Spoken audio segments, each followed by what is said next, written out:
Good evening, welcome to South Asia Newsline. I'm Akansha Parimu. Here are the top stories we are tracking for you on Thursday, the 26th of July.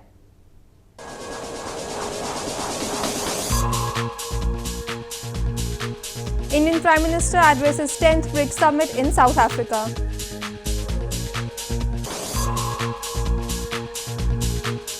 Imran Khan's party on top as Pakistan election results come in.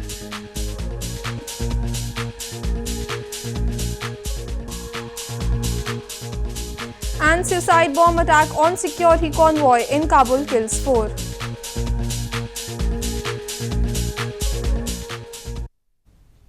And now for all the details. Indian Prime Minister Narendra Modi along with other top leaders of BRICS nation attended the 10th summit of the 5-member grouping in South Africa on Thursday. In his address, he emphasized on technological advancement and said India would work along with the BRICS nation in the 4th Industrial Revolution. Indian Prime Minister Narendra Modi attended the 10th BRICS Summit in South Africa's Johannesburg city on Thursday.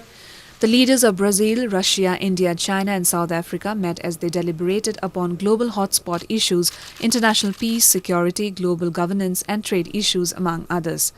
Focusing on technological advancement, Prime Minister Modi said that the country would work along the BRICS nations in the 4th Industrial Revolution.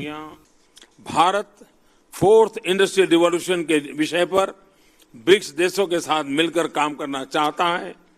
इस संबंध में हमें मिलकर best practices और policies साझा करनी चाहिए।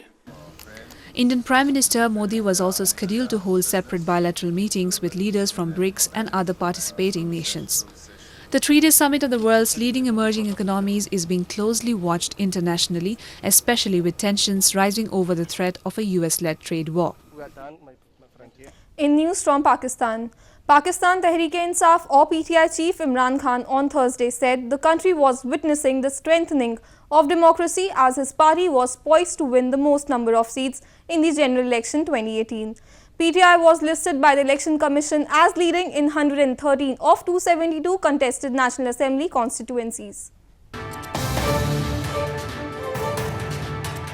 Preliminary unofficial poll results on Thursday showed the Pakistan Tehreek-e-Insaf or PTI, headed by cricketer-turned-politician Imran Khan, tipped for victory a day after Pakistan voted for its second consecutive democratic transfer of power. PTI was listed by the Election Commission as leading in 113 of its 272 contested National Assembly constituencies. The outgoing Pakistan Muslim League Nawaz or PMLN flatly rejected the suggested outcome, citing outright rigging. The poll body denied the claims and said the elections were 100% fair and transparent. Political watchers said Imran Khan's performance in the polls, fueled by an anti-corruption slogan, was not a big surprise. And it was also expected that PTI should lead because of the election campaign they had run, because there has been massive corruption charges in the previous government, and that was the main slogan of the PTI, and that also caught eyes of the international media. The campaigning had been plagued for months by allegation that Pakistan's powerful military was trying to tilt the race in Imran Khan's favor after falling out with the outgoing ruling party of Nawaz Sharif, who was jailed on corruption charges this month. Hundreds of soldiers had been stationed at voting booths around the country on polling day. Despite this, voting on Wednesday was marred by suicide bombing that killed at least 31 people at a polling booth in Quetta city. Islamic State claimed responsibility for the attack.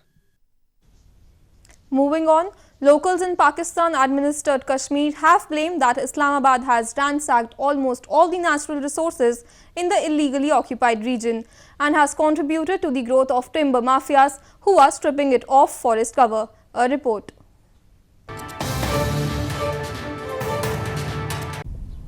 Locals in Pakistan-administered Kashmir have blamed that the unabated cutting down of trees has left the region stripped of more than 90% of its forest cover since 1947. According to reports, illegal deforestation adds more than 5,000 area of barren land annually to the already denuded forest of Pakistan-administered Kashmir. Locals say ecology of this illegally occupied territory is under threat due to rise of timber mafias who work freely under the garb of a logging and sawmills corporation established by Islamabad. लेकिन ये हमारी बदकिस्मती है कि 25% पे जंगलात के महफूज थे, लेकिन आज वो घटते घटते ख़त्म होते होते 7% तक रह चुका है, जिसकी वजह से मौसम में भी तब्दीली आ रही है। मौसम शिद्दत अख्तियार करता जा रहा है, गर्मी बढ़ रही है। लाजम ये था, पहले अदवार में ये फैसला हुआ था कि आज़ाद कश्मीर में जंगलात की कटाई पर पाबंदी आयद करके लोगों को सहूलियात मैसर की जाएंगी, लेकिन वो सिर्फ ऐलान तक की आता रहा और वो हवा में तहलील हो गया। Activists have long blamed Pakistan has been ransacking ecology of Pakistan-administered Kashmir to meet the glut of Chinese projects. A part of the erstwhile princely province of India's Jammu and Kashmir, Pakistan-administered Kashmir was illegally annexed by Pakistan over 6 decades back.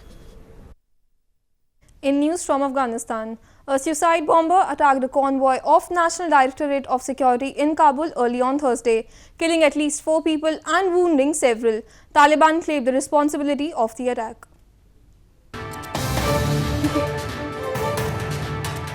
At least 4 National Directorate of Security or NDS personnel were killed in a suicide attack in Afghan capital Kabul early on Thursday. A police spokesman said the attack occurred at around 5 a.m. local time when a car bomber targeted the NDS convoy in the western part of the city. An investigation has been launched into the attack, which was claimed by the Taliban. The attack was the latest in a wave of violence in the country that has killed and wounded hundreds of civilians this year. It came 2 days after 5 rockets were fired on a residential area of Kabul, wounding at least 3 people. There was no claim of responsibility. Earlier on Sunday, more than 10 persons were killed in a suicide attack in Kabul that took place among a crowd gathered to greet first Vice President Abdul Rashid Dostum shortly after his convoy had departed. More on news from Afghanistan. Calling an end to the ongoing war, members of People's Peace Movement sent a blood-stained letter to United Nations on Wednesday during a sit-in protest outside the Pakistan embassy in Afghan capital Kabul. The letter was addressed to both the people of Pakistan and the world.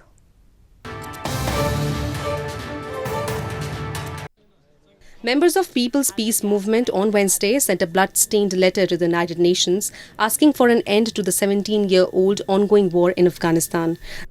The activist who held a sit-in protest outside Pakistani embassy in Afghan capital Kabul claimed that no Pakistani official met them over the issue and that although the letter was stated to UN, they addressed it to both people of Pakistan and the world.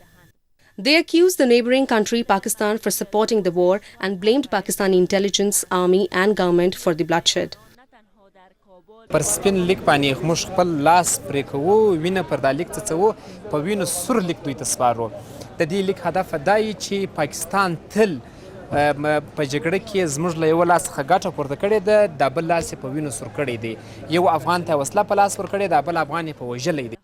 The movement has so far held sit-in protest outside the UN's office as well as US, Russia and Pakistani embassies in Kabul. After a 13-day protest outside the Pakistani embassy, the activists were expected to move to Iranian embassy. Moving on to news from Bangladesh.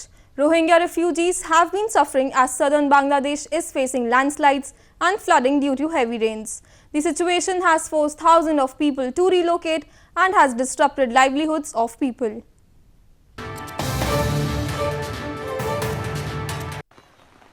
Thousands of people were forced to relocate and 5 children were killed on Wednesday due to landslides and floods triggered by heavy monsoon rains in southern Bangladesh. The part of Bangladesh is home to thousands of Rohingya refugees taking shelter in makeshift camps after fleeing from Myanmar. According to a refugee in one of the camps, a bridge began flooding in the early hours of the morning. It was the second time the area was flooded, which sheltered around 15 Rohingya families. Aid agencies have warned that the monsoon, which typically peaks in July, could threaten many thousands of people. At least 3 refugees have been killed in the monsoon since early May, and as of July 18th, about 21,000 refugees had been relocated because their shelters were threatened by landslides, the UNHCR said. Indian Defence Minister along with chiefs of armed forces paid homage to soldiers on the 90th anniversary of the Kargil war. Nearly 500 Indian soldiers laid down their lives during the war in 1999.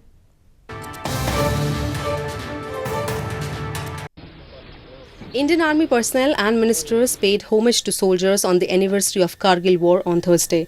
It was a remembrance of the sacrifice by the soldiers defending the borders during the 1999 conflict with Pakistan. The occasion was celebrated in various parts of northern India. People prayed to the war memorial as a sign of respect to the fallen heroes in Kargil region of India's Jammu and Kashmir province. We applaud the magnificent efforts of all those gallant sons of soil. We bow our head with gratitude for all those martyrs who sacrificed their lives in the service of the nation. And we owe a debt of gratitude to all of them. And on behalf of the entire nation, on behalf of the army, on behalf of our command, I take this opportunity to thank all of them for their supreme sacrifices. India's Defence Minister Nirmala Sitharaman also paid respect by visiting India Gate War Memorial in national capital New Delhi. Nearly 500 Indian soldiers died fighting hundreds of infiltrators from Pakistan during the war on the Kargil mountains. India saw the fighting in Kargil sector of Kashmir as an undeclared war with Pakistan. Pakistan denied any involvement in the intrusion, saying Kashmir militants had occupied the heights. Volleyball is fast gaining popularity in India's northern Jammu and Kashmir province. In a bid to promote physical fitness and prepare youth professionally, a volleyball tournament and different sport activities were recently organized in the province.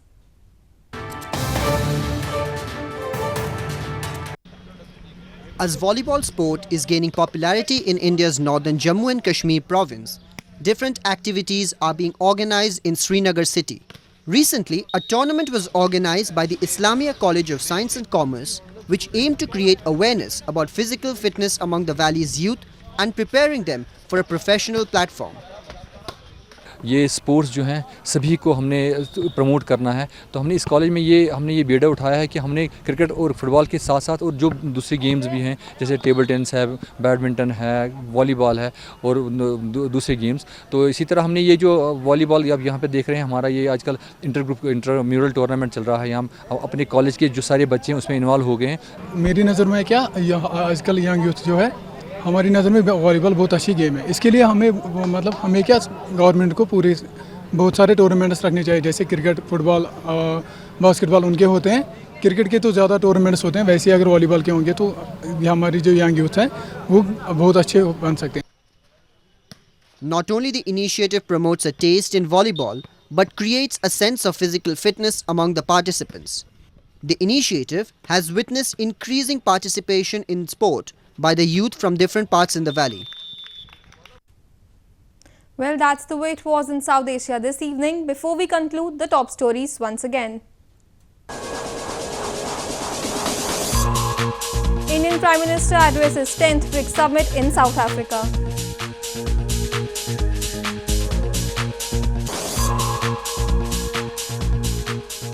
Imran Khan's party on top as Pakistan election results come in.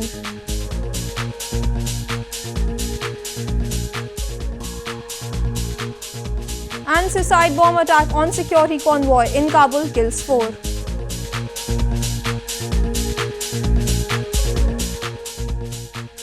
Now our viewers can watch the show on SouthAsiaNewsline.com. You can also visit us on Facebook.com/SAsiaNewsline and follow us on Twitter @SAsiaNewsline. That's all in tonight's edition. We will see you same time tomorrow. Good night.